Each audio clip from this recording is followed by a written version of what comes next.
Welcome. My name is Christina Ko. I am an executive assistant to Consul General Kim at the Korean Consulate General.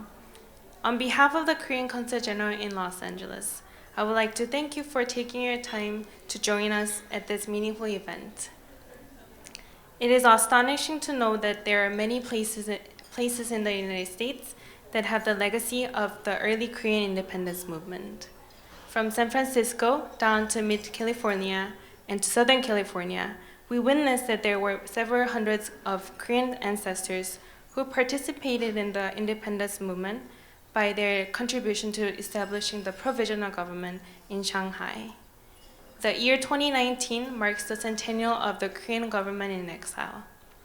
And today, our Korean Consulate General is pleased to host dinner and talk concert in honor of the descendants of independence patriots who fervently worked in the areas of foreign affairs, finance, and education. We hope today's talk concert will serve as an opportunity to cherish the memories of our Korean ancestors who showed tremendous endeavors to liberate the country. At this time, to mark the beginning of our tonight's event, it is an honor to invite His Excellency Won-Jung Kim, Consul General of the Republic of Korea in Los Angeles, to share a few welcoming words with us.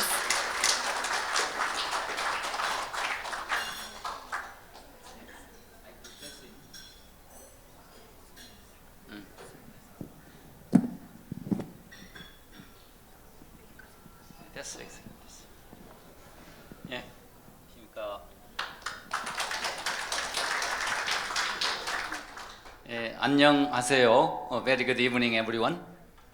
What a wonderful occasion today, from early in the morning to the afternoon. Actually, a couple of months ago, I talked to the Consul Shin Park in charge of this project. Don't be too ambitious. So, given that we are not dealing with the contemporary exciting topic like K-pop and K-drama, but we are dealing with a historic incident which happened a century ago. But yesterday I knew the program will start early in the morning from 8:30. So I presumed it's going to be a dull and long day. But it proved to be long, So I learned really a whole bunch of historic facts I haven't known. And I was really amazed by the scholarly presentation from Dr. Robinson to Dr. Joy Kim. It was really the meaningful day. And having said that, we are having the last occasion today, which is dinner and talk concert in honor of descendant of a Korean independent patriot. So I think we are ready to hear and share the memories of our patriotic pioneers, directly from their descendant, from Korea and from California and from across the US. So I think we are ready to have an enjoyable dinner together. Thank you. 감사합니다.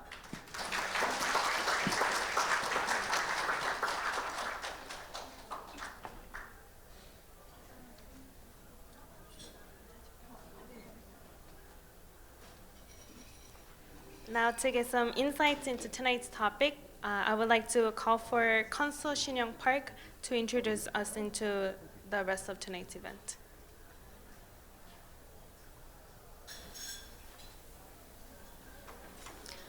Good evening, ladies and gentlemen. 안녕하십니까?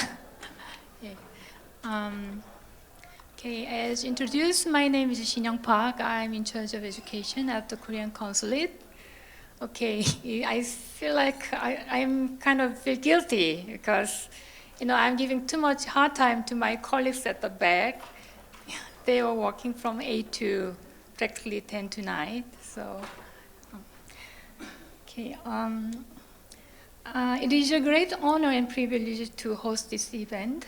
This year, as my Consul General said, commemorates the 100th year of March 3rd, March 1st movement and Korean Provisional Government.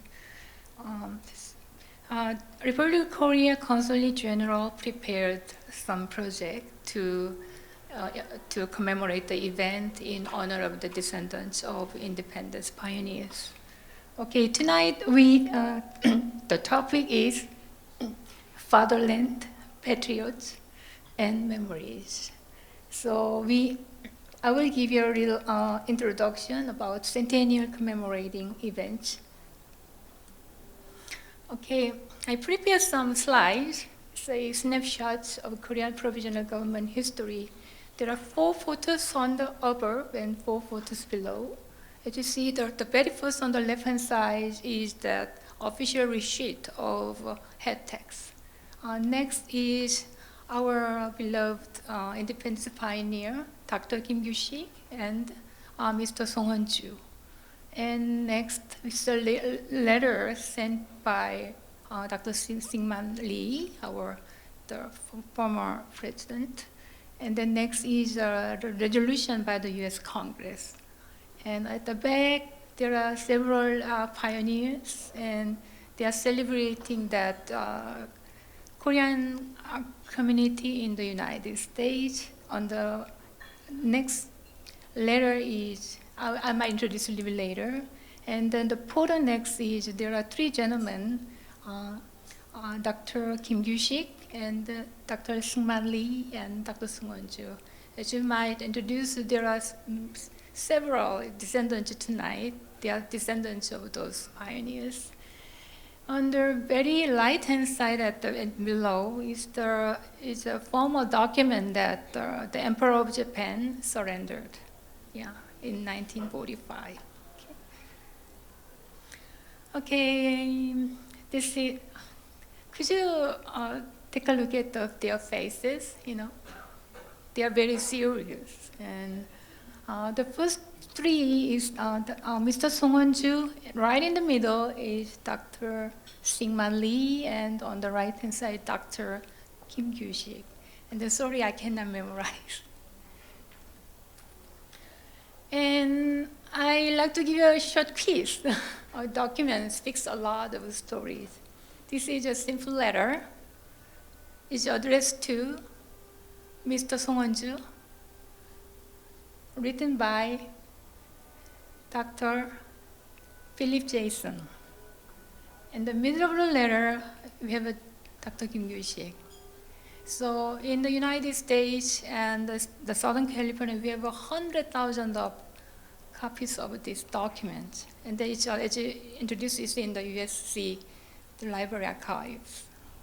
So guess how many patriots are involved? When? In 1920, exactly 100 years ago, right? Then from whom to whom, and what happened? So I think it is our role, it's our responsibility to study and what their ancestors were really hoping for. Okay, tonight there are so many ancestors, but for convenience, we selected those patriots in the field of education, foreign affairs, and financing. So let me present by Dr. Philip Jason. So for your information, I just decided the order based on their birth date. So Dr. Jason, Philip Jason is the oldest among the 6. Okay, and Dr. Jason's son graduated from Keio University and George Washington University. His major accomplishments was government official during Joseon Dynasty. He was physician, medical doctor. He was a journalist, poet, and writer. There are so many other things he did. He published, he had a tremendous role to publish 독립신문, and he served as advisor for U.S. military regime. Now, Mr. An Chang-ho, he was born in 1878. We have the the son of Mr. An Chang-ho right there. Okay. His major accomplishments: educator, politician, social activist. He established Hungsadan and Korean National Association. He also established Daesung Academy in Pyongyang, Korea. Now, Mr. Song Won-ju, born in 1880, he graduated from Roanoke College and Princeton University. Could you imagine, back in early 1900, he graduated from Princeton in year 1907 or 6. And he was pastor and educator, independent activist. He was appointed to delegate to Hague Conference as a translator at the United Nations Conference, though he was not able to participate. And he served as a senior finance officer for Korean Provisional Government in the United States. Next, could you guess who he is? He is Dr. Kim Gyu-sik. No, there are several names of Dr. Kim Gyu-sik. He preferred use K-I-M-M and K-I-U-S-I-C. And he's from Roanoke College and Princeton University. He got master's in English language and literature. So we had a speaker this morning. He is genius. He spoke 5 or 6 languages fluent. And he was a diplomat, an educator, and politician. He served as of now, we can say, the Minister of Education, Minister of Foreign Affairs, and Deputy Chairman for Transitional Government, and appointed to head our delegation Paris Peace Conference, so he was not able to attend. Next, Mr. Park Yong-hee, he did not receive any merit or order of merit, but he made a substantial contribution to independence movement. He graduated from Tokyo Imperial University, and he was an educator, journalist, and philanthropist. And he's founding member of 동아일보 and served the journal of publishers called Taeguk Academic Journal.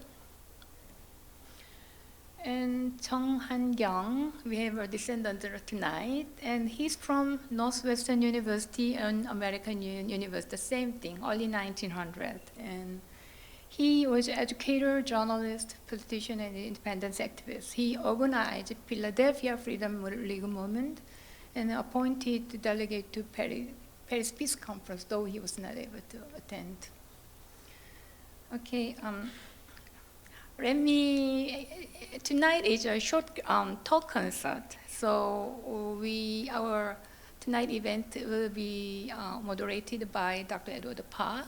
And then I just wanted to present, we are going to think about those ancestors. I know there are many ancestors other than those six ancestors.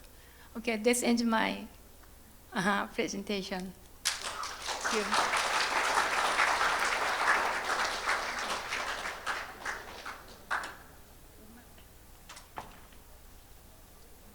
Thank you, Consul Park, for opening up with the introduction. At this moment, I would like to invite the ensemble performance. As you were introduced in the beginning, we have 4 amazing artists who prepared this ensemble performance for the celebration of tonight's event. They're coming in right now.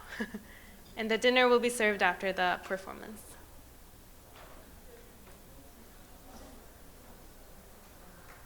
Please give them a round of applause.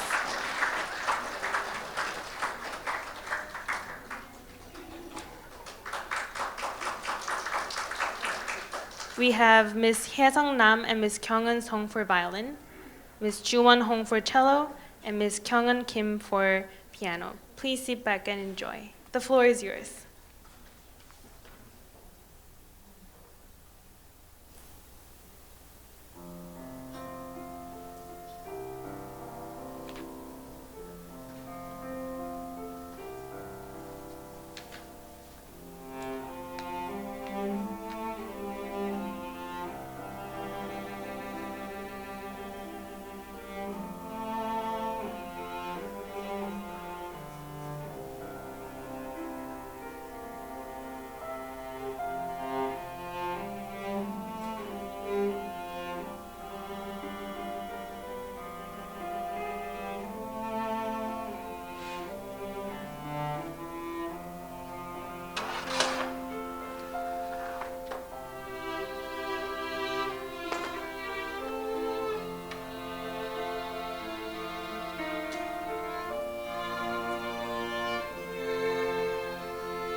It was in my mentor was not in my scenario, but I may have to go to confession tonight, right after the event, because I gave 6 music to them in 2 weeks short notice. Isn't it beautiful? Okay, the first 3 before the event was Korean Gungangsan. I'm missing the gold and diamond mountains. I forgot. And these 3 is the 섬지박이, and it's a beautiful cello sound, and green sleeves, fantasy on green sleeves. So this is a concert, so I just included some of the music. I hope you enjoyed it. Okay.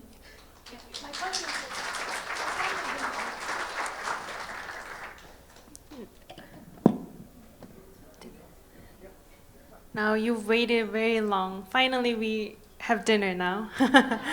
And after dinner, we will resume with the talk show moderated by Dr. Edward Park from Loyola Marymount. Please enjoy the dinner, and we'll see you soon. Okay, ladies and gentlemen, now we are going to start our talk concert. Okay, I would appreciate if you remain silent. Thank you. Great. Good evening, everybody. My name is Edward Park, and I'm a professor at Loyola Marymount University. And it's just my great privilege to be moderating this discussion. Here in Los Angeles, I think we sort of take it for granted that we are in the middle. We're at the center of things. And I think there are sort of 2 centers that are implicated when we think about the centennial of the March 1st movement. For those of us who participated in the day's event, we were invited to go to An Chang-ho's house, which serves as Center for Korean Studies Institute here at the USC campus. From An Chang-ho's house, as we walk in the shadow of the Grand Wilshire Center in downtown, the glimmering skyscraper, to this hotel, it occurred to me that we walked 100 years of history, right? And you know, we get to live in the largest Koreatown in the world outside of Korea. We get to have treats like Blackpink doing their concert at Coachella, or BTS, who's about to come to Rose Bowl and sell out 2 shows, and feel like that we are indeed in the middle of the Korean diaspora. Well, 100 years ago, as Catherine Kim showed us through her remarkable presentation, Los Angeles was the epicenter of a different kind of Korea. Korea that was under Japanese colonization, a Korean community that was filled with the fervor of an independence movement, of a people who wanted to take the control of their destiny into their own hands. And so it is as that center 100 years ago, we have 6 amazing and wonderful panelists at the table here tonight. The 6 participants of our concert talk are descendants of Korean independence movement luminaries. And they will share with us the connection that they have to their Korean activist ancestors, the kind of long-term sort of vantage point they have about the Korean American experience, as well as share with us their vignettes of life in the Korean American community. So I will, each of the presenters have been asked to limit their remarks to 10 minutes. They've been provided with prompts and questions for them to respond to. And I'm just so eager to hear about what they have to say. But in the order immediately to my left is Mr. Tong Sun Sol. Next to him is Dr. Soo Ok Kim. Next to her is Mr. Dong Kim. Next is somebody who doesn't need much introduction here in Los Angeles, Ralph An.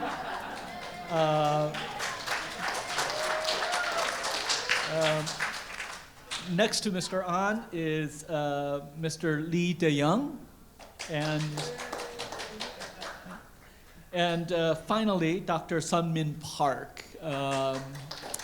Right, and so it is with great pleasure I turn over the mic over to our speakers. Thank you so much.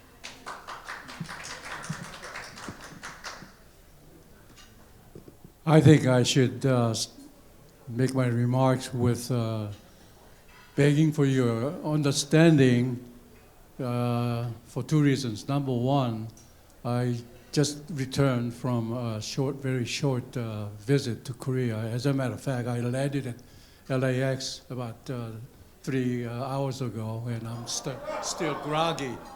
And I was just handed over these suggestions for topics, and I'm not completely, it's a shock to me anyway. And so I don't know what music I'm going to give you for my part of the concert. I thought, because today's function was in commemoration or of the centennial of the March 1st movement, I thought it has to do March 1st movement, and I prepared a little bit about the March 1st movement, what happened in the United States. But now it's a complete different topic, so I don't know what I'm going to talk about it. So you have to understand. Anyway, I'd like to thank the USC, particularly the Korean Heritage Library and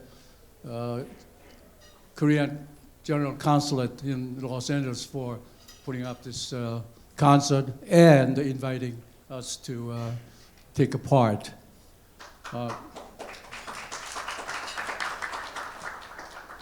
As I said, actually my talk about what happened in Philadelphia in the United States, I assume that most of you know what happened in Korea 100 years ago, 3.1운동, but not many people know about what happened in the United States in connection with or because of the March 1st movement. And that was a topic that I was going to cover for some length, but then I'm limited to 10 minutes, and I have already spent, 5 minutes? But in Korea, the March 1st movement occurred, of course, March 1, 1919.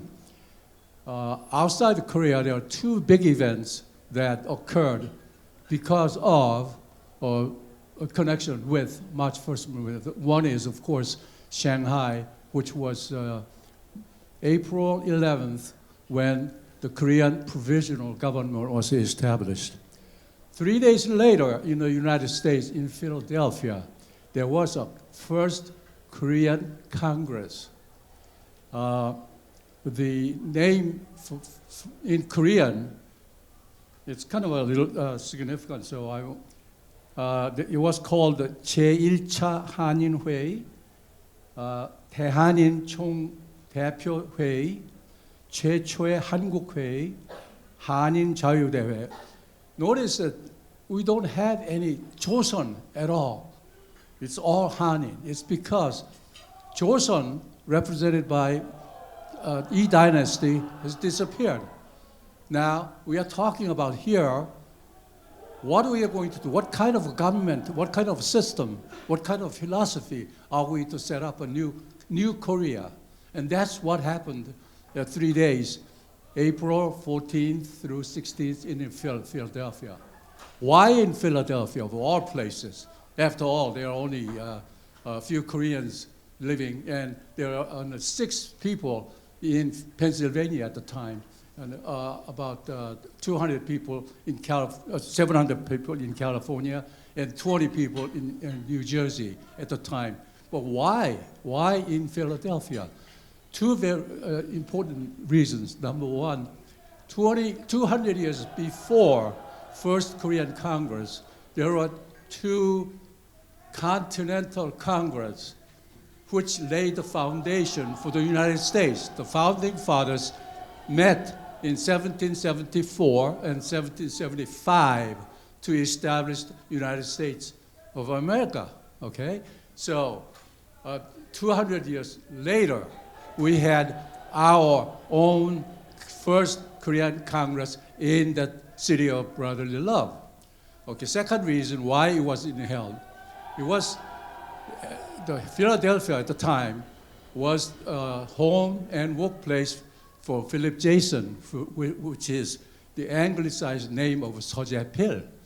Well, now I have a little bit of connection with what I'm talking about because today's concert is about Samil-Undong. Anyway, so he lived and worked in Philadelphia, and he assembled 150 Korean leaders at the time. And they got together, and they laid the foundation. And let me just go through some things that they have decided at the Korean Congress. One, the new government is going to be democratic republic form of government. Remember, the Yi dynasty is gone, no more, but New Korea is going to be democratic republic form of government. And this is the first time the word republic was used in that conference. It's going to be central government composed of National Assembly, 국회, and executive branch.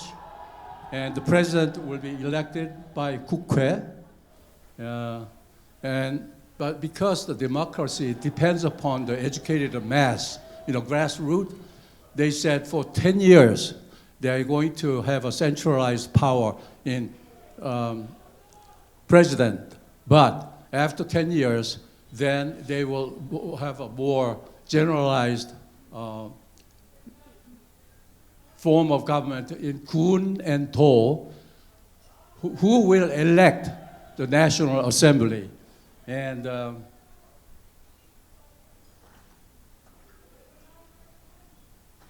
executive branch will consist of president, vice president, cabinet officers who carry out all the laws made by national legislature.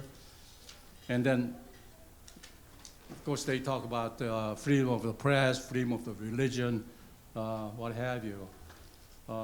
Who attended that meeting?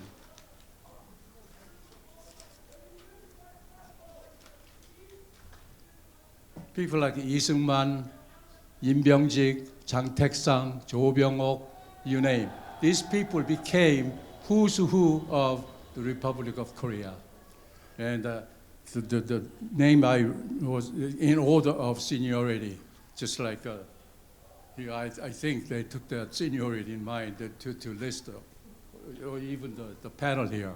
Anyway, I have prepared not more, but then I'm not going to take my fellow panelists' time, so that's it.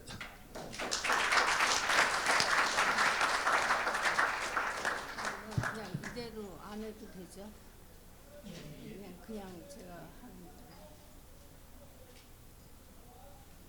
안녕하세요. 저는 김규식 선생님 손녀 김수옥입니다.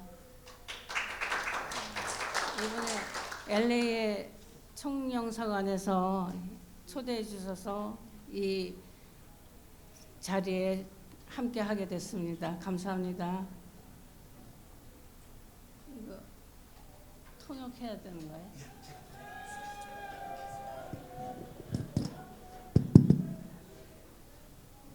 I was asked a few minutes ago to do the honors of interpreting Dr. Kim's remarks, and so I'll do the best I can. I'm not sure I'm actually the best person to do this, but I just actually forgot what you said. But I think she said that I am Kim Soo-ok, and I'm the granddaughter of Kim Gyu-sik.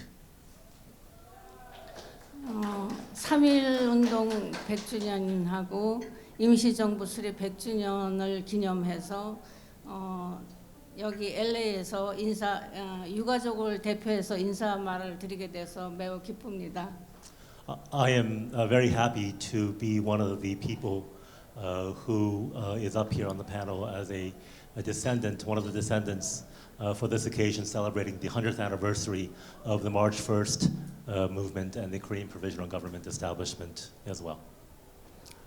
이 미국에서 저희 할아버지가 계셨던 곳인데 여기 오랜 시간이 지났지만 이런 곳에 와서 할아버지 모습이 떠오르고 또 혹시 납북되시지 않고 오래 살아 계셨더라면 개인적으로나 국가적으로나 더 많은 일을 하셨을 거라고 생각하면서 아쉬워합니다. I come here with a sense of regret that my grandfather could not do more.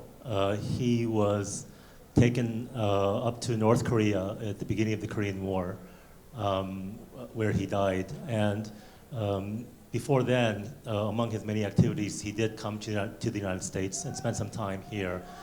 And so I, as his granddaughter, coming to this kind of occasion in the United States is very meaningful in that sense. 할아버지 김규식 선생님은 이제 미국 유학 후 귀국해서 YMCA하고 세문안교회 같은 데서 계몽운동 하셨고 경신학교에서 또 교감으로 재직하시면서 일제한테 나라를 뺏긴 다음에 중국으로 망명하셨습니다. Kim Gyu-sik, after he studied in the United States, returned to Korea, where he worked as, among other things, a school teacher. And after the Japanese colonization of Korea, he eventually had to leave Korea.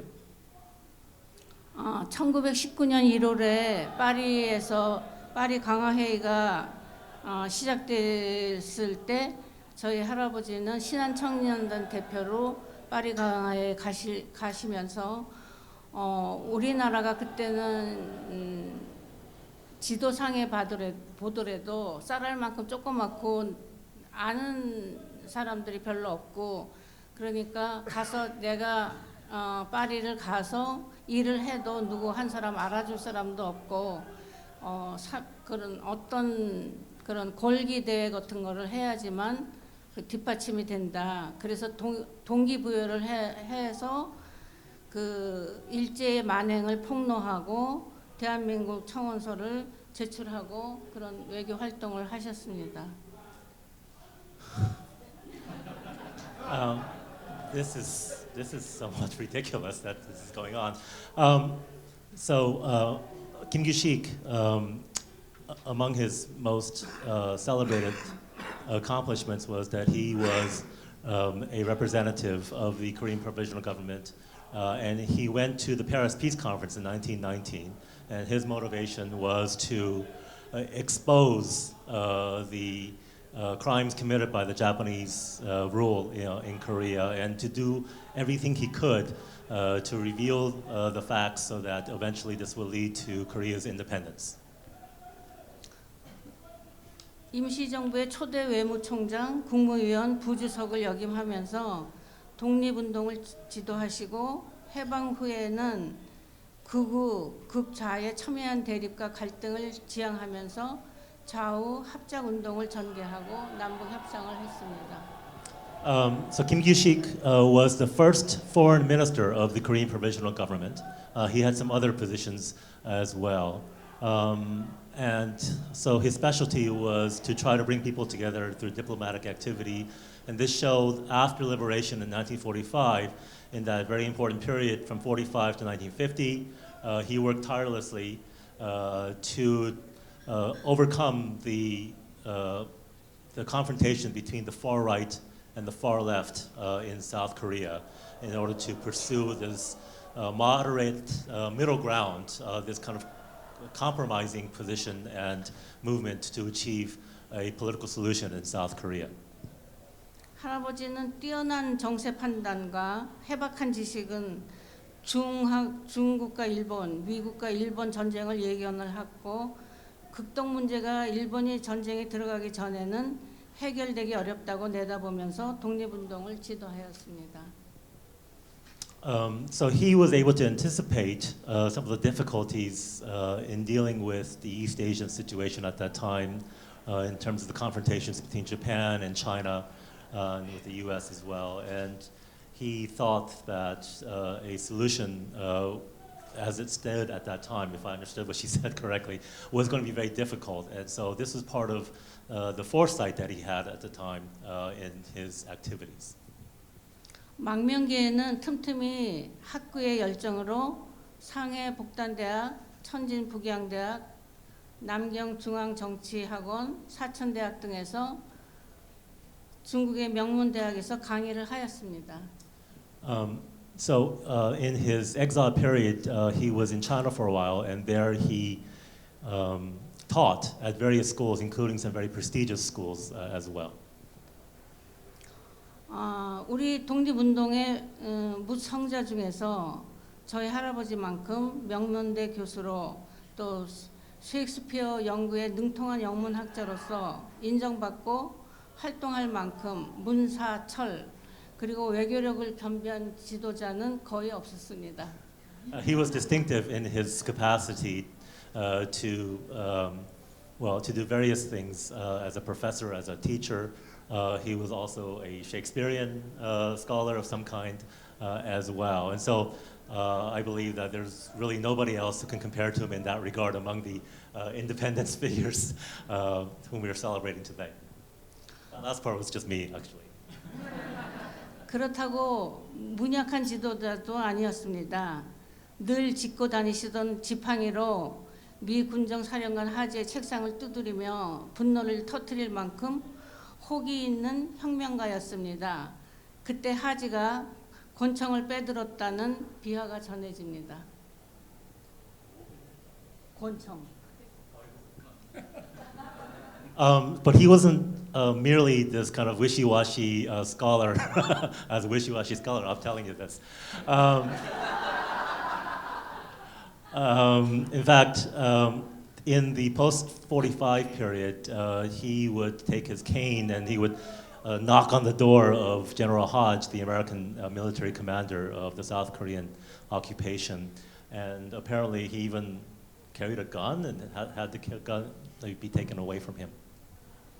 할아버지 우사 선생께서 조국의 독립을 위해 거쳤던 발걸음은 중국, 만주, 몽골, 프랑스, 미국, 소련에 이르렀으며 해방 전국 혼동기에는 김구, 이승만과 더불어 삼형수의 한 사람으로 추앙되고 국민의 존경과 기대를 한 몸에 받았습니다. 너무 길어요? 예, 너무 깁니다. So I think what she was trying to say is that he, again, in the 1945 to 50 period, this very difficult period, he worked tirelessly to achieve some kind of peaceful solution. He worked together with Kim Gu and Syngman Rhee, for example, the other two major figures in the right wing of the political setting at that time. Yeah.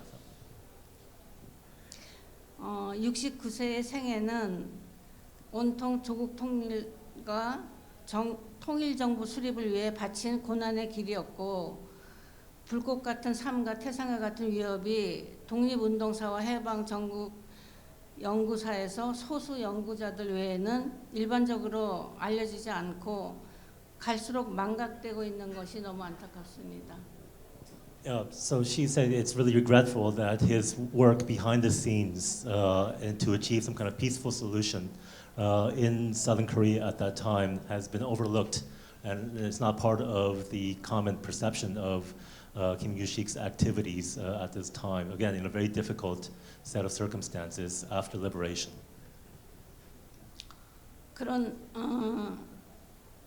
그런 일이 타협 노선보다는 극단주의를 선호하는 우리 국민성에도 일단이 있을 거라고 생각합니다. And I think one reason is because our people have this character, they tend to go toward the extremes instead of pursuing a kind of compromising solution. And so that's one reason I think Kim Gyu-sik's other activities have been overlooked. 저희 할아버지 김규식 선생은 평생 정도를 당당하게 걸었고 그가 뿌린 합리적이고 온전한 통일정부 수립 노선은 남북화의 협력의 씨앗이 되고 전국적으로 우리 민족이 가야 할 방향이고 현실적인 과제가 되고 있습니다. So one lesson that we can all take from his activities to try to bring about some kind of unified political solution in this 45 to 50 period that he ultimately did not succeed in, but he tried very hard to resist this reality of a north-south division, is that we can take his activities as a lesson to pursue in the future as well. 저에겐 한 가지 소원이 있습니다. 그것은 할아버지께서 1945년 환국하셔서 납북되실 때까지 사셨던 삼청장이 옛 모습대로 복원돼서 국민들에게 공개되는 것입니다. 삼청장. 저희 할아버지 사셨던 곳이요.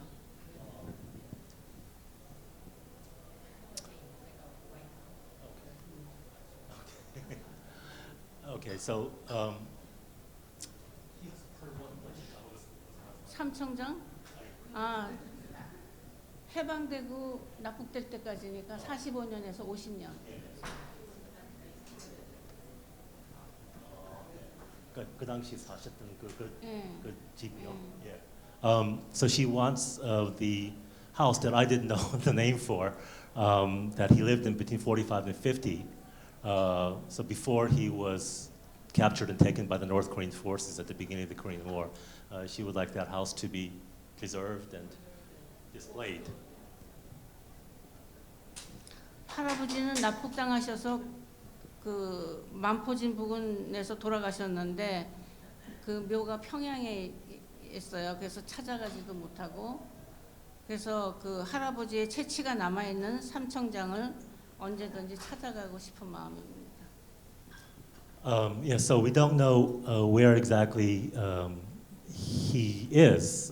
He apparently is buried in Pyongyang, but I have never been able to, of course, go and visit his grave in Pyongyang. And so the remains or the memory that that house contains, that would be the extent to which we can revisit him. 저희 할아버지 인물도 젊어서는 아주 근사하셨고 잘생기셔서 그런 분의 손녀라는 것이 너무 자랑스럽고 주셨던 큰 사랑에 감사하며 살고 있습니다. So my grandfather was a very good-looking man, and I, as the granddaughter of this good-looking man, I'm very grateful, I guess, to receive his genes. And I'm grateful also, and I'm proud of that, the way I live today. 조국의 독립이 일생이고 전부고 목숨이었던 할아버지를 기억해 주시고 그 생애와 사상과 업적을 기리기 위해 애쓰시는 여러분들이 계셔서 정말 다행이고 우리 모두 100년 전의 역사를 기억하고 다음 100년을 준비하는 후손들이 되었으면 좋겠습니다. 감사합니다.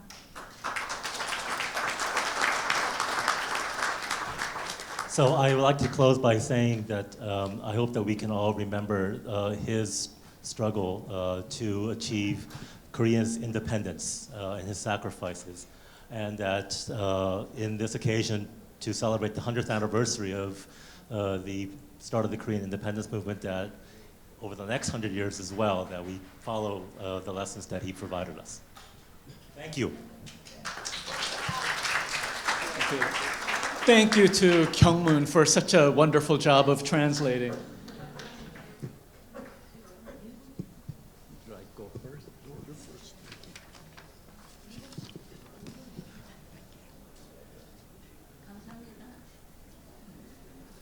My name is Dong K. Kim. I'm from Santa Cruz, California. I'm maternal grandson of patriot Song Hun-ju. I really appreciate to attend this very well-planned event to honor those patriots and their descendants.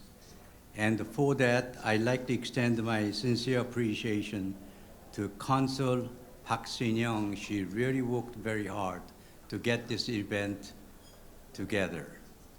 And then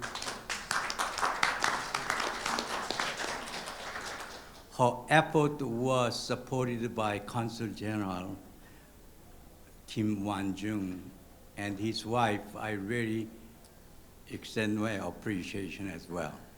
Yeah.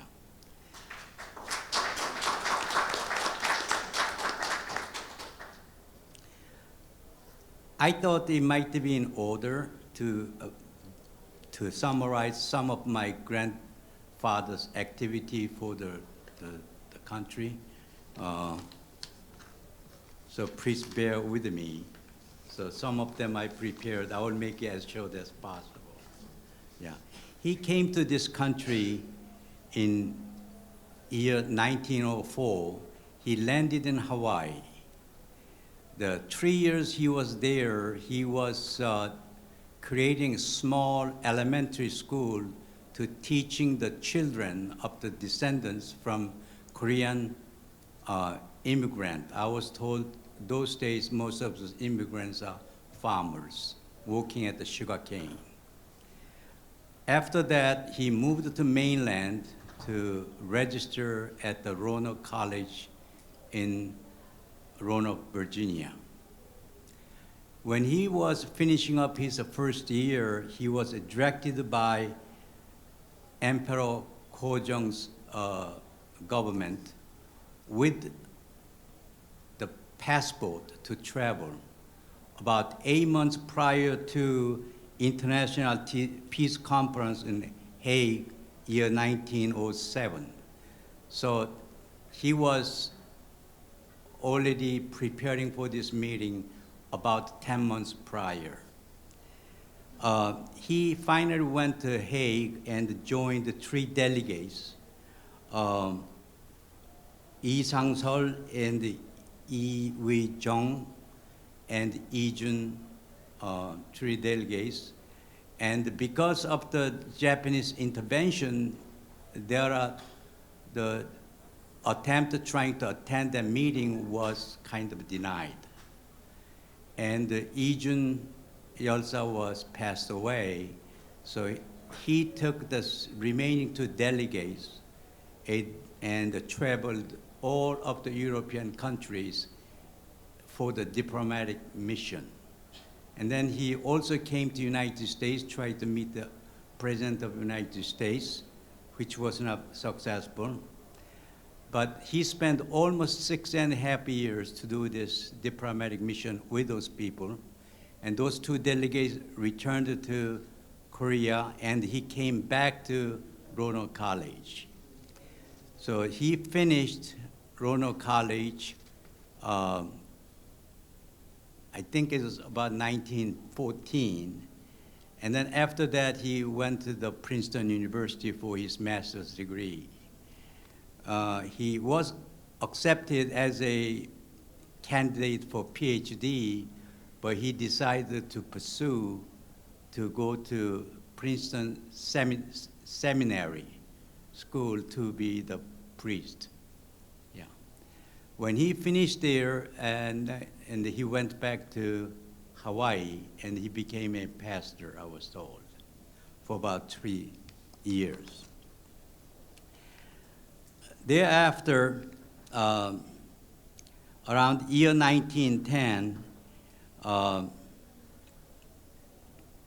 pardon me, about year 1919, he was called by President Seungman Lee to join to Korean Commission to America and Europe for the Republic of Korea. That is the name of that organization. And the 3 members was selected, which is Dr. Kim Kyushik, and my grandfather, and another gentleman's name is Mr. Lee. I do not recall his first name. And one more thing I'd like to mention is Dr. Kyushik Kim and my grandfather was not only classmates, but they were kind of bonded brothers. They lived together at the dormitory, and they conducted the independent activities together until this organization was parted due to some difficulties among 3 peoples. Anyway, 1934, after that, he moved to Hawaii, and Dr. Kyushik Kim moved to China. And his activity was continued for the independence of our country. But 1934,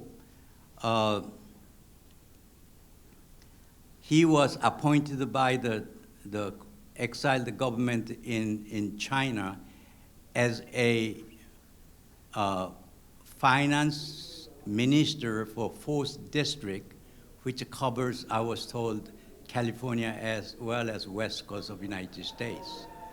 So he was successfully issuing collecting the donations from the Korean people, and he was successfully raised a lot of money, and he was able to send us corrected money to the exiled government in China for their effort.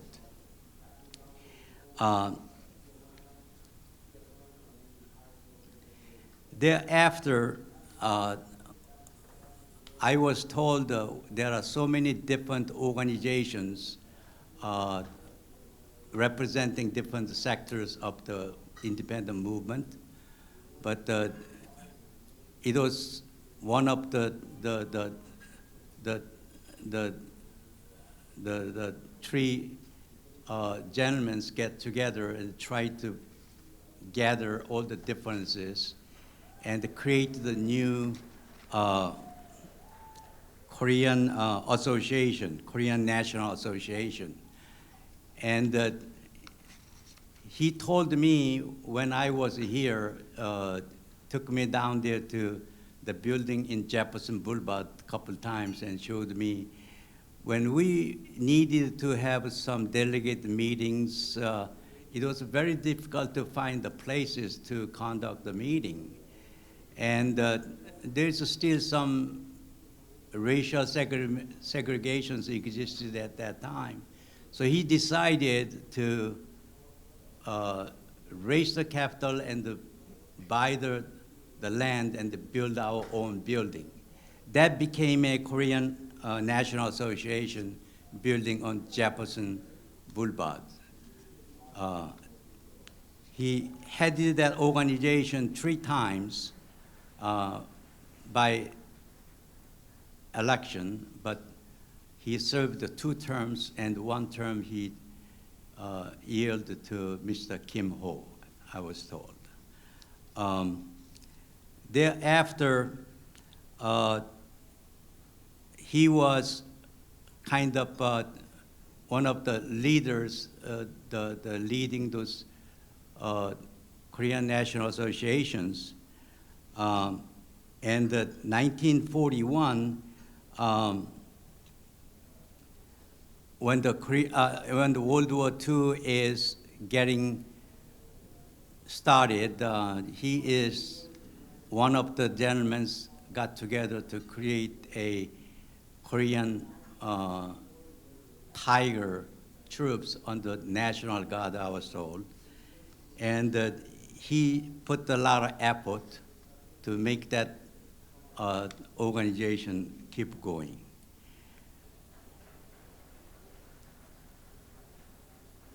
In year 1943, he was appointed as a commissioner by the Korean government in exile to carry out the diplomatic mission in United States. At the time, he served as a chairman of the Korean National Association. As World War II draws to the close, my grandfather was appointed by the Korean government in exile as one of the 3 delegates to attend the United Nations Conference in San Francisco as a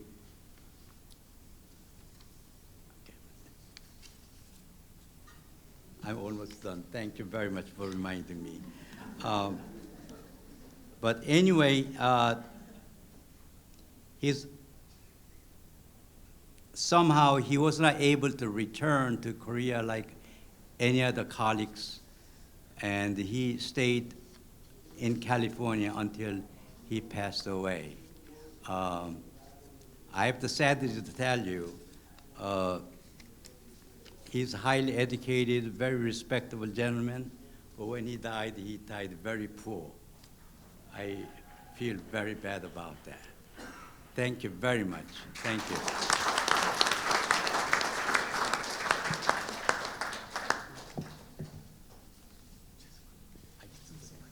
Good evening. My name is Ralph Hahn, and I'm probably the oldest authority on the Los Angeles Korean community. I've lived here all my life, 92 years, except for 3 years during World War II when I was in the Navy. So I am an authority on the Los Angeles Korean American community. And Dr. Kim, I know Kim Husik was a very handsome man. And folks told me that my father was a very handsome man. But then they used to ask me, then, why are you so ugly? But anyway, that's the way it went. So I am the son of Tosan An Chang-ho. Now, Tosan An Chang-ho was at the time the Declaration of Independence took place. He was head of the North American Culminating, the Korean National Association. So immediately, all the patriotic ancestors knew that they had to form the provisional government. And it was his organization, the Korean National Association, that went through California and raised funds to start the provisional government. And indeed, Father went over with the money, and he was met in Hong Kong by Reverend Soon Young, whose grandson Doug is here tonight. And they went and proceeded to organize the provisional government in Shanghai. So it was Koreans here in California that put up the first money to get the provisional government started. And they started with the headquarters. And Father was the temporary premier of the provisional government. He did not want to take a leadership position, but temporarily he took the position to get it started. And so they opened up the office, and it happened to be that the head of security for that office was Kim Gu. So that's where he started, and it started a provisional government, and it was full of challenges. You had people, goodwill people coming from all over, coming from Vladivostok, Siberia, Manchuria, Shanghai, Seoul, Korea, wanting a sovereign government, but they all had different ideas. So the challenge was to keep the government united. So this was our father's challenge, to keep it united. And so I have to confess, I never saw my father. I was the youngest of 5 children. When Father came back in 1920 to raise patriotic awareness of Korean exiles here in the United States, I was conceived. And when it was time for him to go back, Mother didn't tell him that I was conceived, because she did not want to deter him from going back to carrying on his work for the provisional government.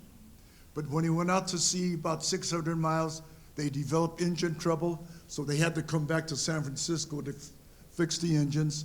So my brother Philip, my mother, went up and met, and she finally told him that I was coming. So I knew of my father through my parents, through my siblings, but most of all, I learned from father's friends, the Hungsadan here in Los Angeles. They're the ones that told me about what his motives were, what he wanted to do.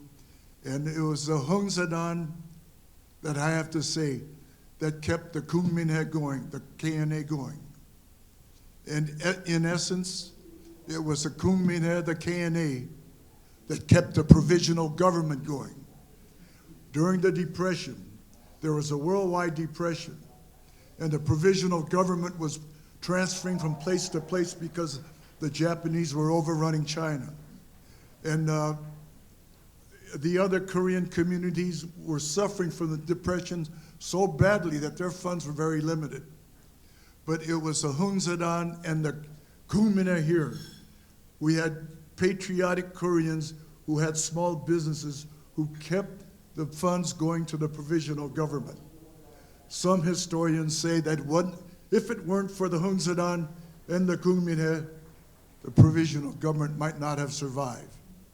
So in essence, since the provisional government was the cornerstone of the Republic of Korea, I am very proud to say that the KNA and the Hungsadan were from right here in Los Angeles. Now, one of the questions was, do I learn anything about my father? I learn all the time. But I was in Korea this last week, and what I learned mostly, I went to the Sudaman prison, and father had been there twice, one for 4 years, one for 2 years. And I saw all the instruments of torture that the Japanese Empire were using on the prisoners. It's then I got a greater insight of what my father's work was all about. Because he had been in and out of prison about 8 times carrying on the independence work. And he always wrote home to his wife, "I'm being treated well." But when I saw that prison, I knew that was not true. And I had a moment of breakdown there for a while until a group of school children came up, and they had been told that I was the son of Tosan Han Chang-ho, and they came to give me a cheer. So that brought my series back up, and I want to thank you all for honoring our great ancestors of 100 years ago. Thank you.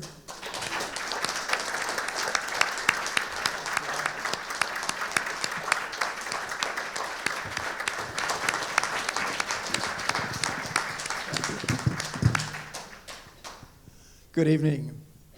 My name is Lee DeYoung, and I am the son of Dr. Henry DeYoung, and his pen name was Henry Chung. Korean name was Chung Han Young. I am probably the least qualified of anyone in this room to talk about Korean history. However, I can give you some insight about my father and what he thought and his personal life relative to the Korean independence movement that I think you'll find interesting because it's never been told before.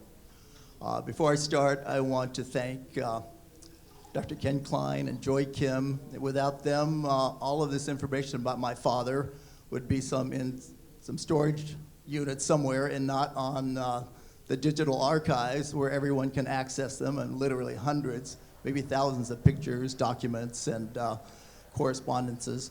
And I also want to thank Tom Byun. I don't think Tom's still here, but without Tom Byun and K.W. Lee, who encouraged me to be interested in Korean history and my father's role in it, I would not have gotten to know Ken and Joy and been involved and be here tonight. So What I want to do is maybe just give a quick vignette about my father's life and how he got here and how he positioned himself as one of the Korean patriot fathers, and then give you a couple of personal insights, the many hours I spent with him. But my father immigrated from Korea in 1905. He was 14 years old. He came over by himself, stepped off the docks in San Francisco, didn't speak any English. Of course, he did speak Japanese and Mandarin Chinese besides Korean. And he had no money, didn't know anyone.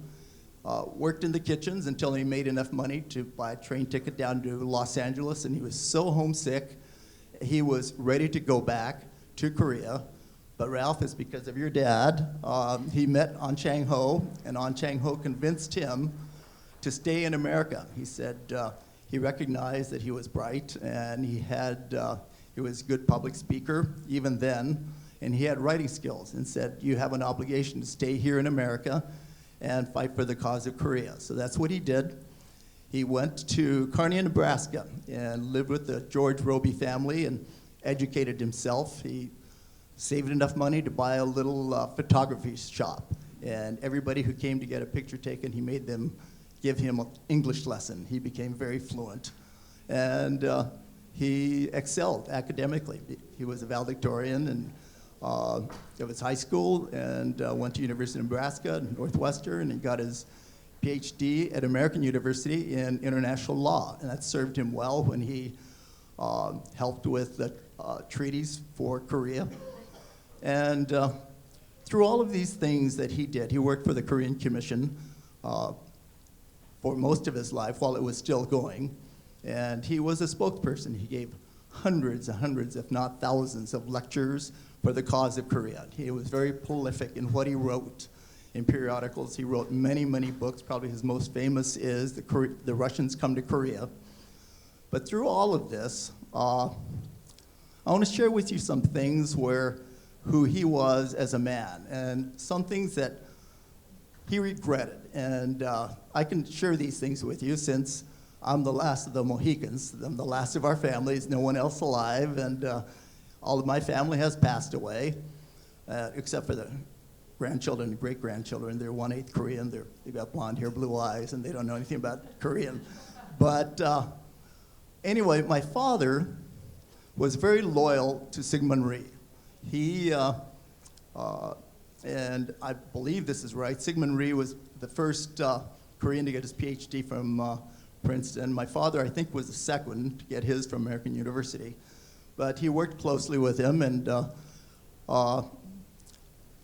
were a couple of things that he told me that I'd like to share with you. And most everything I say can be vetted through the digital library. You can look it up, but these things you can't look up. But when he was designated to go to the Paris Peace Conference, he was blocked by the American government, and he took that personally, and he thought that was a failure on his part. And this was something that I still really can't believe it, but my sister and I were talking with him, and he told us at one time in a very lucid moment that he thought his life was a failure because after the Korean War, Syngman Rhee had told him to go to Japan and work with the Allies, and it was his job to try to keep Korea from being a divided country. Well, how does someone do that? It's like asking somebody to part the Red Sea. So he felt like he didn't really do his job well enough, and he failed in that aspect. And it was other things. When Syngman Rhee's effigy was being dragged to the streets of Seoul, well, Syngman Rhee contacted him, and again, he told this to just my sister and I, and asked my father if he would come back to Korea, and Syngman Rhee would do what he could to see if he could succeed him. And my father said absolutely not, because he knew he wouldn't live very long if he did that. But through all of these things that he did, he felt like everything he did was never measured up. And it took its toll on us as kids. And it was, and I think I've always thought it's too bad. He never really realized what he did. And Mrs. Park sent us some questions, and one of them I think is a great question. It says, number 9, if he were alive today, what would you like to ask him or tell him? And I would tell him this. If you were upstairs and did you see those pictures outside of the lecture hall? There was one where it had the provisional government of Shanghai, and my father sitting in the front row. And he's like the 17-year-old boy, and he's the youngest member. And if he were here, if he was that 17-year-old boy, and here I am sort of towards the end of my life, and talking to him, I would tell him 3 things. First, live in gratitude. Just be so grateful that you have been given this task. It's not going to be easy, probably the hardest thing you can ever do, but you didn't choose it. It was chosen for you, and so be grateful for that. And then secondly, be in the moment. Understand that you are in the middle of doing something that has never been done before. Building a nation. I mean, Korea in one generation is in the top 10 in the world economically. And it's an incredible success story. He was a part of that, as is everybody here at this table and all of you somehow in this room. And he never realized that. So be in the moment. And then third, embrace the outcome. Whatever you did, it was enough. You did the best you could with what you had. And the collateral damage from what he felt was felt by us as kids. I shared this with Ken and Joy, and I'll share it with you. He was so afraid of failure for his children that he set the bar so high that none of us could actually ever reach it. And he actually said this, that if you're a young male, you're not a part of the family unless you have 2 things, at least as a prerequisite. One, that you have a PhD, and the second, that you're listed in the who's who of America, because my father was that. Well, my brothers complied, but me, I just wanted to do sports. I'm a tennis pro. That's what I do for a living. I played and I teach, and the last thing I wanted was academics. And you can imagine what my father thought about that. And so, one other time, my youngest brother, who was very accomplished, he was an astrophysicist and did a great deal of contribution in that field, and he once turned down a Rhodes Scholarship because he was very idealistic about it. And he told my father, and he thought that he would be proud, because it was between him and another person from the Air Force Academy, and it came down to one question, and he knew what they wanted to hear. The question was, do you think Red China should be admitted to the UN?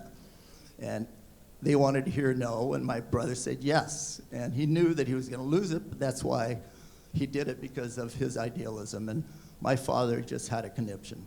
Now, my sister, it didn't matter, My sister, her job was to be beautiful and make the family look good. So, but the boys, it made a difference. So, if we can do those 3 things, there isn't anybody in this room whose story isn't incredible. You can make a Hollywood movie out of every person's story at this table and in this room. And I just felt like if he could have understood what he did in his role, he wasn't a king, he was a kingmaker, in what he did in forming a nation and making this incredible success story, which is Korea, that was enough. And I'm very proud to be a very small part of it. Thank you very much.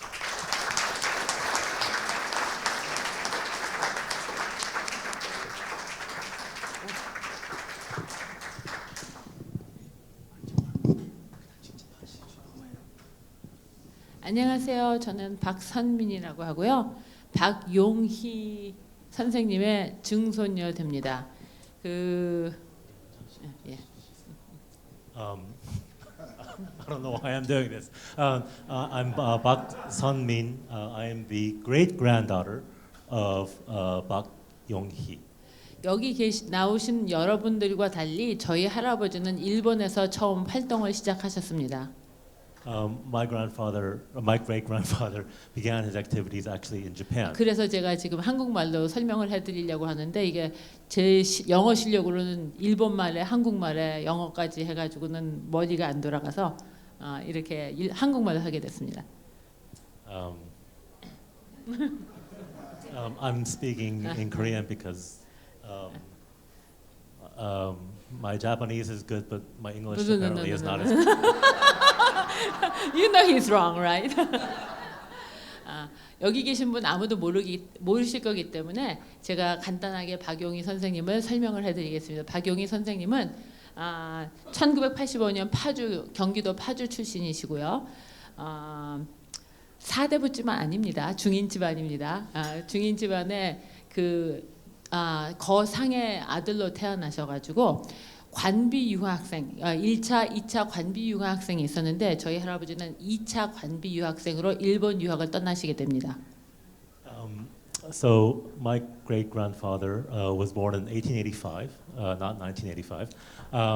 He was from a non-aristocratic family, non-Yangban family, rather from the Jungin group, and he was part of the second class of government-funded students who were sent abroad to study, in this case, Japan.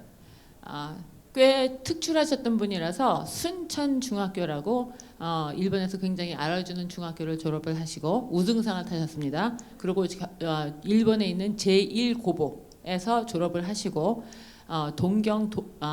도쿄 도다이에서 법대 정치부를 졸업하시게 됩니다.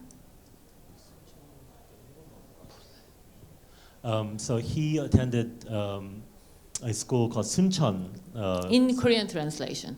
That's the Korean pronunciation of it. And he number one high school. From the number one high school. Number one high school. Well, and that's how they call it. Number one, number two, number three. Okay, and then he was a law school graduate. He went to law school. Which at Tokyo Imperial University. Yeah, and majored in political science. And he was a major in political science. I don't know why I'm doing this. There's no.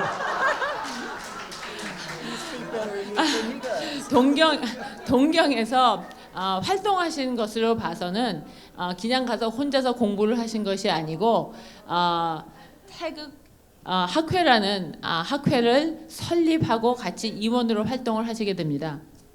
So he was, when he was a student in Japan, he was not alone or working alone. He was part of a group of students, and he helped to establish a student association.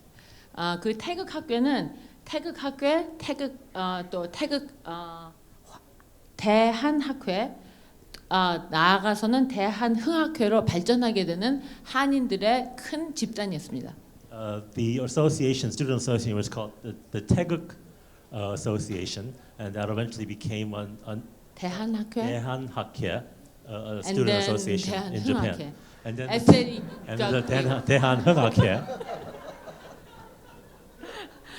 거기서는 일본에 오는 여러 한국 학생들이 일본어를 못했기 때문에 일본어를 가르쳐서 학교에 가서 좋은 수업을 그래서 좋은 성적을 안고 한국에 돌아갈 수 있도록 가르치는 강습소 역할을 하게 됩니다. The association was primarily involved in helping students from Korea who were in Japan learn the Japanese language so that they could be educated in Japan and then go back to Korea. 뿐만 아니라 거기서는 태극 학교에서는 여러 출판물을 간행을 해서 한인 사회에 배포하는 역할도 하였습니다. So through the association, the Taeguk Hakke Association's publishing activities, the distribution of those journals, what you see up there, was part of this community. 그것은 일본에 국한한 것이 아니라 한국 여러 도시와 또 만주 또 시베리아까지 배포가 되었습니다. So this journal was published and sent to not only Korea but to Siberia, Manchuria as well. 할아버지는 그 간행물을 하는 것과 동시에 거기다가 많은 연재물을 올리셨는데 He wrote a lot for this journal. 그 해저 기행문, 줄 베르느의 해저 기행문이라고 다들 읽어보셨으리라 생각합니다. 그것이 우리 박용희 할아버지께서 한국 최초로 sci-fi 소설로 최초로 한국에 트랜슬레이션을 전하는 인물이 되시게 됩니다. Oh, see, Professor Youngsun, Son Young Park should be up here doing this because this involves apparently the first sci-fi story was translate. Did he translate? He translated. He translated. 할아버지께서는 여러 간행물들을 트랜슬레이트 하셨는데 이유는 한국인들한테 계몽을 하고 싶으셨습니다. 그래서 첫 번째는 해저 기항문이었고. 2,000 miles under the sea or something. Okay, so the Verne, or was it 2,000 miles under the sea or something like that? 2,000 leagues under the sea. Yeah. So everybody here can do a better job than me. I can tell you that. So he did that. He translated other things, and all for the purpose of enlightening, educating his fellow Koreans. 할아버지가 원하신 거는 한국 사람들이 그때만 해도 문명률이 굉장히 높았고 외국 사회의 발전을 너무 몰랐고 한국 사회의 현실을 너무 모른다는 것을 통감하셨기 때문에 한국 사람들에게 서구 문명을 인트로듀스 하시면서 소개하시면서 한국 사람을 계몽하려고 하셨습니다. So part of this was driven by his desire to instill education and enlightenment, especially greater knowledge about the wider world, and in particular the development of the Western world. 그래서 몇 가지를 하신 것 중에는 해저 기행을 해서 과학 문명을 알리시고 싶으셨고, And so he emphasized especially the scientific civilization of the West. 그다음에 콜럼버스의 전기를 연재하심으로써 그 신대륙을 발견한 그 외국 열강들이 부흥해지는 것을 알리고 싶었고. So he, in addition to the science fiction, he wrote a biography of Columbus, and he wanted to emphasize that the Western colonial or imperial powers, through their discovery of the Americas, were able to become great powers, which I don't think is a good lesson necessarily from that time. 그리고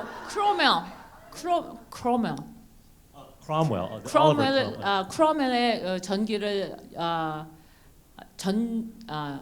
트랜슬레이트 하시면서 국민 정신 같은 거 그런 것을 일깨우고 싶어 하셨습니다. So he also translated the biography of Oliver Cromwell, and he emphasized that he was this great national political figure. 마찬가지로 비스마르크를 트랜슬레이트 하시면서 그 우리와 같은 처지에 있던 프로이센이 어떻게 그 시기를 극복하는가를 알려주고 싶으셨고. He translated a biography of Bismarck as well. And Julius Caesar too. As well as. 그러니까 그거 재밌으실 수도 있지만 그 당시에 우리 사회에 없던 정신적, 사회적 리더가 필요하다는 것을 갖다가 외국 전기를 통해서 알려주고 싶어했던 그런 분이셨습니다. So the lesson that he wanted to impart was that through these great leaders, these examples of the great leaders from abroad, that he could help to cultivate the spiritual, the 정신적. 잊어버렸습니다. She forgot it. The spiritual, intellectual growth of the Korean people too. 어쨌든 이제 대한흥학회는 그 1910년 8월에서 그 일진회를 반대한 이유로 일진회는 한일 합병을 주장하는 그런 학회였습니다. 그래서 그걸 갖다가 전국적으로 하시다가 예. So I guess back in Korea, the Daehanhungakhae, this association, was publicly in opposition to this one very explicitly pro-Japanese Korean organization that was actually calling for the colonization of Korea by Japan, and so. 그러고 나서 이제 할아버지는 이제 법대를 졸업하신 후에 한국에 귀국해서 경성 전수학교, 그게 서울대학교 전신의 서울대 법대입니다. 최초 한국인 교수로 부임하게 되십니다. So upon his return to Korea, he became the first Korean to be a professor or an instructor at a law college in Korea. 지금 2분밖에 안 남았기 때문에 여기서 다음에 궁금하신 거는 나중에 한번 구글 해보시면 아시겠고요. 구글. I only have 2 minutes left. If you want to find out more, Google it. 집안에 있어서는 저희 가족은 이 할아버지 행적에 대해서 별로 행복해하지 않았습니다. 행복해하지 않았어요. Well, actually, in our family, we weren't necessarily the proudest or the happiest about my grandfather. 할아버지는 많은 재산과 노력을 독립운동에 바쳤고 사회사업에 바쳤고 그런 것으로 인해서 집안은 별로 돌보시지 않으신 분이었습니다. It's because he donated all his energy and money to the cause of education and Korea's independence. So he didn't leave anything for his family behind. 아니 그런 거라기보다는 이제 가족들에서는 이제 아버지에 대한 그런 기대 그런 것들이 이제 존재감이 집안에서 없기 때문에 좀 가정이 평화롭지는 않으셨던 것 같아요. 밤낮 나가서 일하고 다니시니까. 그렇죠.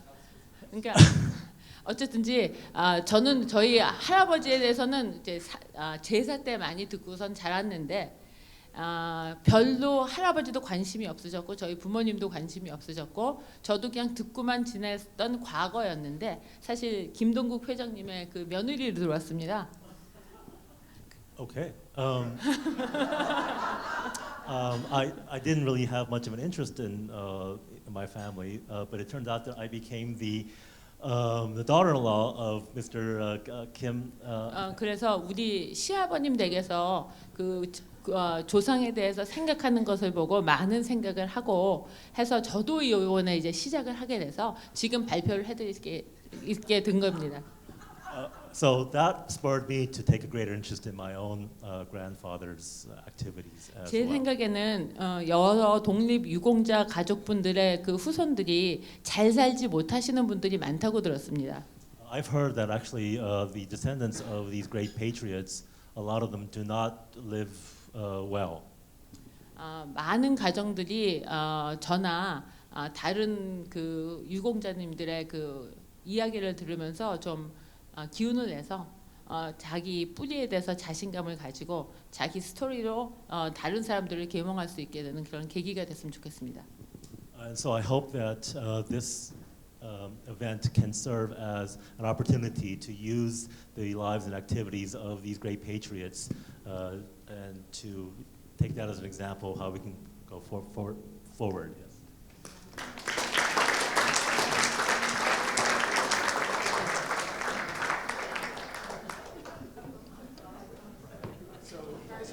Mr. Tong Sung Sol would like to ask for 2 minutes to finish his thoughts. I'll take only 2 minutes. So what I'd like to emphasize, the fact is that the significance of First Korean Congress as the Continental Congress was the occasion where they laid foundation for the United States. It was the First Korean Congress that laid the foundation for Republic of Korea, number one. And there are 3 trivias. The news of the 3.1운동 got to United States by way of Western Union. It was sent from Shanghai by Reverend Hyun Sun. I heard that his grandson is here, Doug. His grandfather sent the Western Union telegram to 도산 안창호 선생, and he in turn sent the telegram to 서재필 and asked for, why don't you immediately go to Paris and help the Korean delegates and do something about 3.1운동. So this is the copy of the Western Union telegram that Dosan sent to 서재필. Number 3, the final day of 3-day convention, it ended with a march from the venue of the First Congress, which was a little theater on 17th and Delancey Street in Philadelphia, all the way to Independence Hall in Philadelphia, where they have the cracked bell, remember? Liberty Bell, okay? And there, they marched through. It was raining cats and dogs, but everybody held a Korean flag and American flag and marched in the rain.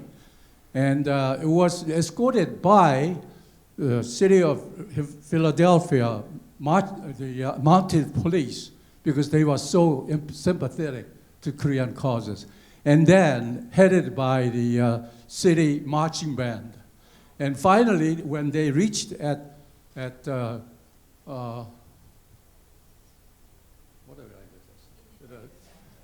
Independence Hall, they all went to Independence Hall, and Sojepil translated the original Declaration of Independence that was read in Pagoda Park on March 1st, 1919 at 1 p.m., right? He translated it into English, and had Syngman Rhee read that at the Independence Hall. And what also he did, he had Syngman Rhee sit on the desk where George Washington signed the original Independence. And we have this is the picture. I just wanted to show a picture where Syngman Rhee is sitting on the desk where Washington signed the original Declaration of Independence. And here is Syngman Rhee, and right next to is his father, Henry Chung. And I thought that was kind of interesting. Yeah. Finally, I want to recognize somebody. Dr. Philip Jason died on January 5th, 1951 in Philadelphia. When he died, he was buried in a grave, cemetery. At the time, it was okay, but as the time passed, that area became pretty rough. So nobody attended that, and even went there. So without telling me, this person spent his own money to relocate the ashes from that place into a better place, and he was there until he was brought back here in 1992.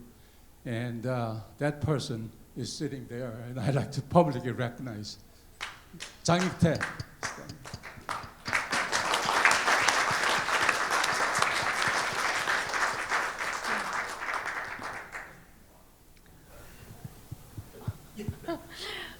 Okay, we are scheduled at 7:30. It's already 8:20. So we wanted to talk all night through, but let's promise another opportunity other than that. Let me say a few words. Okay, thank you very much for joining the event. I believe the dinner event is meaningful to remember our beloved ancestors who committed to nation building, formation, and modernization of Korea. Okay, in honoring their sons and daughters and grandsons, I really appreciate co-organized Dr. Kyungmun Hwang and Dr. Kenneth Klein and Dr. Edward Park and curator Ms. Joy Kim, who has a huge support to organize this event happen. And also I'd like to special member of the program committee, Dr. Hwang, Dr. Klein, Dr. Ms. Joy Kim, myself, and Dr. Edward Park as a member of the program committee, and other distinguished guests. Okay, I also like to mention special thanks to Korean Air, who generously supported the travel to Dr. Suo Kim for traveling. He came all the way from Seoul just for this occasion. He just sort of, it's a lovely thing. Yeah. Okay, distinguished audience for your time and participation. Have a great Easter holiday. Thank you very much. Have a safe trip. Thank you.